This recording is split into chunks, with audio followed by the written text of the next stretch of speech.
നാട്ടിലെ ദുരിതങ്ങളും തൊഴിലില്ലായ്മയും പേറി പ്രവാസ ലോകത്തേക്ക് മടങ്ങുന്നവർക്ക് നേരിടേണ്ടി വരുന്നത് കനത്ത വെല്ലുവിളികളാണ്. ലക്ഷ്യങ്ങൾ കെട്ടിവെച്ച് വിസ സംഘടിപ്പിച്ച് എത്തിപ്പെടുന്നവർ മിക്കവരും കബളിപ്പിക്കപ്പെടാറുണ്ട്. മനുഷ്യക്കടത്ത് പോലുള്ള സമാന സംഭവങ്ങൾ ദിനംപ്രതി പ്രവാസ ലോകത്ത് അരങ്ങേറുന്നുണ്ടെങ്കിലും പാഠം പഠിക്കാതെയും ചിലർ. അവർക്കൊന്നു മാത്രമാണ് പറയാനുള്ളത്, അവരുടെ ദുരിത കഥ തന്നെയാണ്. ഇപ്പോൾ അത്തരത്തിലൊരു വാർത്തയാണ് പുറത്തേക്ക് വരുന്നത്. വാർത്തയിലേക്ക്.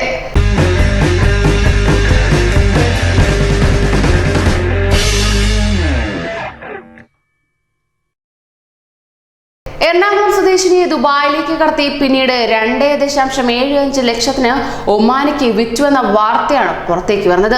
ദുബായിൽ ജോലി നൽകാമെന്ന് വ്യാജേന ഒമാനിലേക്ക് കടത്തിയ മലയാളി വീട്ടമ്മയെ ഇടപെടണമെന്നാവശ്യപ്പെട്ടുകൊണ്ട് ഹൈക്കോടതിയിൽ ഹർജി ഫയൽ ചെയ്തിരിക്കുകയാണ്. മട്ടാഞ്ചേരി സ്വദേശിനി സമർപ്പിച്ച ഹർജി പരിഗണിച്ച ജസ്റ്റിസ് PB സുരേഷ് കുമാർ കേന്ദ്ര സർക്കാരിന്റെ നിലപാട് ആരായുകയുണ്ടായി. പ്രതിമാസം 25,000 രൂപ ശമ്പളത്തിൽ ദുബായിൽ ജോലി വാഗ്ദാനം ചെയ്ത് 2018 ഡിസംബർ 8 എറണാകുളം മട്ടാഞ്ചേരിയിലെ വീട്ടമ്മയെ സന്ദർശക വിസയിൽ കൊണ്ടുപോയതെന്നാണ് ലഭ്യമാകുന്ന വിവരം.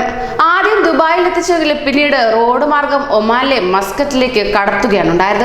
2.75 ലക്ഷം രൂപയ്ക്ക് ഒമാൻ സ്വദേശിക്ക് വിറ്റുവെന്ന പരാതിയാണ് ഇപ്പോൾ ഇതിനെ തുടർന്ന് ലഭ്യമായിരിക്കുന്നത്. ഇതിന് സമാനമായി മറ്റു പല സംഭവങ്ങളും അരങ്ങേറിയിരിക്കുകയാണ്.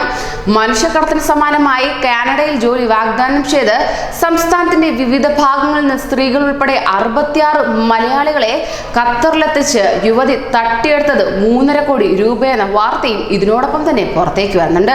കട്ടപ്പന വള്ളക്കടവ് കണ്ടത്തിൽ അന്നമ്മ ജോർജ്, അതായത് സിനി കുന്നപ്പള്ളിൽ പ്രധാന കണ്ണിയായ രാജ്യാന്തര സംഘമാണ് തട്ടിപ്പിന് പിന്നിലെന്നാണ് പുറത്തേക്ക് വരുന്ന വിവരങ്ങൾ. ഇവർ ഒളിവിലാണെന്നാണ് പോലീസ് പറയുന്നത്. ഇടുക്കിയിലെ വിവിധ മേഖലകളിലും കണ്ണൂർ, പാല, അങ്കമാലി, ചാലക്കുടി തുടങ്ങിയ സ്ഥലങ്ങളിലുള്ളവരാണ് കബളിപ്പിക്കപ്പെട്ടത്. വ്യാജ വിസ കാണിച്ച് ഒരാളിൽ നിന്ന് 5 ലക്ഷം മുതൽ 6 ലക്ഷം രൂപ വാങ്ങിയിരുന്നു.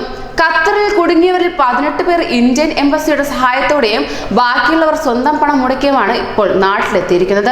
തട്ടിപ്പിനിരയായവർ പരാതി നൽകിയതിനെ തുടർന്ന് അന്നമ്മ ജോർജ് വിവിധ കോടതികൾ മുൻകൂർ ജാമ്യാപേക്ഷ നൽകിയെങ്കിലും എല്ലാം തള്ളിയിരുന്നു.